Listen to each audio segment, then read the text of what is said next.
We're at the Riverwalk streetcar station, the Riverwalk here in downtown San Antonio, Texas. Look at this. We actually got a cage elevator ride. And it's a ThyssenKrupp. From the looks of this was a mod. Looks like this was also a former Dover, I'm assuming. But I'm not sure. But this is a ThyssenKrupp mod.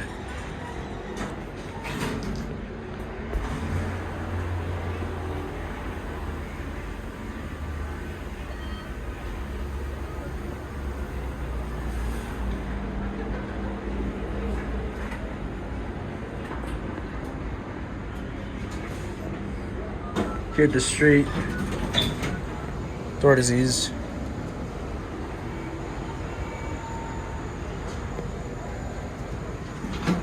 Somehow the phone turned on again.